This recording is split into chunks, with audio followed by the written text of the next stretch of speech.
On today's video, I'm going to show you how to prevent injury.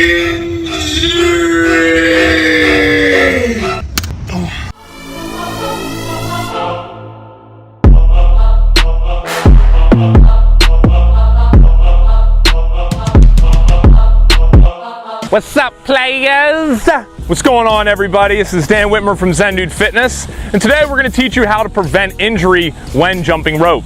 Now, besides what kind of jump rope do you guys use, this is by far the most asked question on our YouTube channel. You guys have been super patient with this video. I've been trying to get this out for like 4 or 5 weeks, but we've had a lot of demand for some other videos. So again, Zen Dude Nation, thank you for your patience as Brandon and I put these videos together to help you become a lean, badass jump roping ninja. If you guys like this video, please give it a thumbs up below. Share it with a friend if you feel that it will help them, and also subscribe to our channel if you just want a bunch of more free workouts and tutorials and anything related to having fun and getting a super lean, ripped, awesome body with a jump rope. What are the common injuries associated with jumping rope? Thankfully, our friends over at Crossrope already wrote up a great article about this that we linked right here or in the description. And that article just touches on the most common injuries associated with jumping rope. They are shin splints, pain in your shins; calf strain, pain in your calves; plantar fasciitis, pain in your heels; patellar tendonitis, pain in your knees; Achilles tendon strain, pain in your Achilles tendon; and general joint pain, general pain all over your body. Wow, mostly your legs. Pretty much just your legs, not your upper body. Now, the first thing I want to discuss with you guys in regards to injury and pain when it comes to jumping rope, you need to be able to separate normal pain from bad pain. Normal pain, like just having that burning sensation in your calves or other muscles in your legs, is perfectly normal, and to be totally honest with you, fight through that. Don't be a wuss. Don't be like, oh my God, I can't do this workout because my calves burn. That's a good sign that the muscles are being worked, okay? Bad pain that you want to look out for is sharp shooting pain, or pain that lasts for a long period of time and inhibits your ability to even jump rope. You should also be looking for swelling in areas of your legs. Before you even work out, you should be warming up to give your legs a little bit of time to get used to that bouncing motion. So what I want you guys to do right now, before you even pick up the rope, let's just hop around a little bit like a boxer would. I've done this in the how to jump rope video, also how to jump rope like a boxer, but if you watch me here, all I'm doing is shifting the weight between my feet, and then I'm going both feet at the same time, and then shifting the weight into that boxer skip, but I'm not using a rope. I'm kind of just getting my body nice and warmed up. What we recommend is doing 4 to 6 sets, each of those sets being 30 seconds long, just bouncing on your toes. After you get done with this, what I want you guys to do is run through a little warm-up circuit that Brandon and I typically use: 20 jumping jacks, then 10 bodyweight squats, 10 front lunges after that, 5 on each leg, and then 10 push-ups. When you get done with that, rest for 30 seconds and then repeat that circuit twice more for a total of 3. The next thing you guys should be wary of is jumping rope on the correct surface. I recommend starting on a thin rubber mat, oftentimes found in a gym. Even just go out to Home Depot and buy a short 1/2-inch rubber mat to jump on in your garage. The next thing is very thin carpet. So look for a wooden gym floor, because even though that wood's pretty hard, wooden gym floors were built to give a little bit of cushion. That's why they're so ideal for playing basketball, where you're constantly running and jumping up and down. And as your body gets used to jumping rope, then you can start doing more stuff on asphalt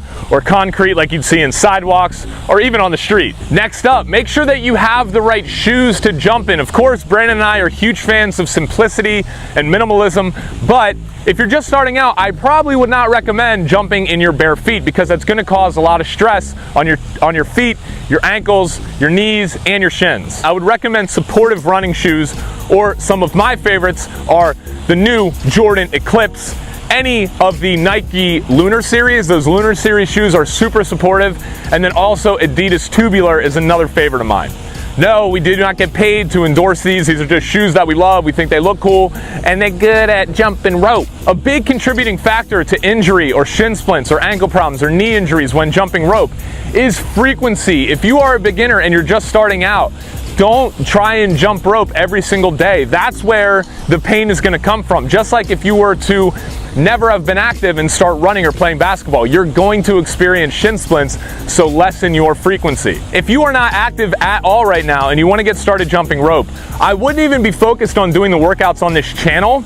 I'd be focused on just simply jumping rope 2 to 3 times a week for 5 to 10 minutes each time. You don't have to go 5-10 minutes straight. You can break those up into minute-long increments and rest 30 seconds in between. Once you're past that point and you can sustain a little bit more jumping rope without injury, I want you guys to move on to doing 2 to 3 of the workouts that you see on this channel per week, but resting again 1 to 2 days in between each. And like we have in our free 4-week challenge, we only have you doing 3 circuits instead of 5 for the first 2 weeks. So get in the free 4-week challenge and check that out. That's good if you are a beginner who has been a little bit active. Now, once you're at a more advanced level, that's when Brandon and I would recommend doing 4 to 5 of these workouts per week. Each of the workouts is about 30 minutes long. And at this point, to be honest, Brandon and I don't really get shin splints or injuries because we've been jumping rope consistently for such a long period of time. So there is a time frame where your body just kind of needs to get used to that jumping motion every single day. Jumping rope is one of the safest exercises you can do to avoid pain. And there's a common misconception about this because people think, oh, jumping rope is a high impact sport.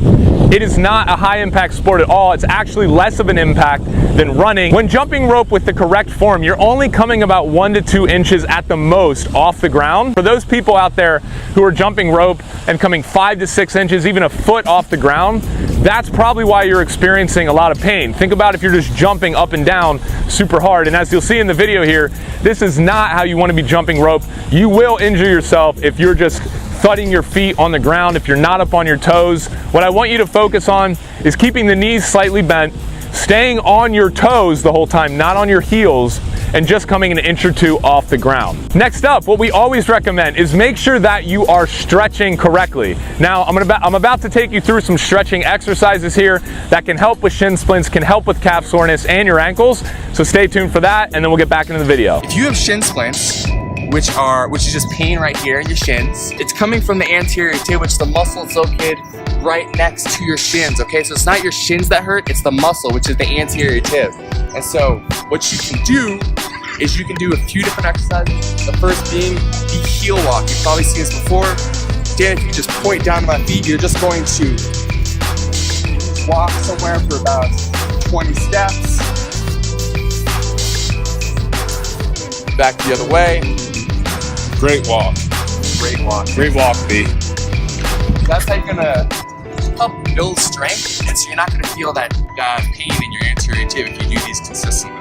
The next thing we're gonna do for your anterior tib, and this is gonna work the ankles a little bit as well, is you are going to get down again onto your knees, act your whole body stacked right here, and this movement right here is really gonna stretch out the anterior tib and the ankles, okay? So you can just hold this for about 30 seconds.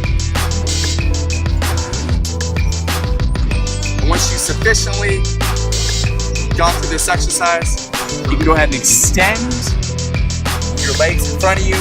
You're also just going to release some tension in your calves. So you're just going to point your toes towards you as much as you can. Hold that for about 30 seconds. And then you're going to point them away from you, okay? And this only works if you point to a point, if you point enough to where you feel that tension right here in your anterior tib.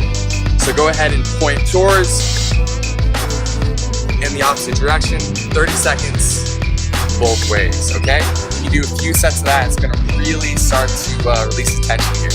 Now, those are the exercises for the anterior tib. Now we're gonna go on to the ankle, all right? If you have ankle pain, these exercises that I showed you will help, but in addition, you can just start your jump rope workout as a little warm up by getting on the balls of your feet and going clockwise for about 20 spins.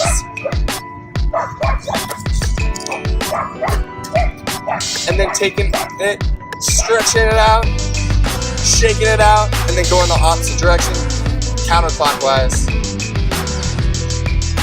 for another 20 rounds or so, right? Of course, we're gonna work both ankles,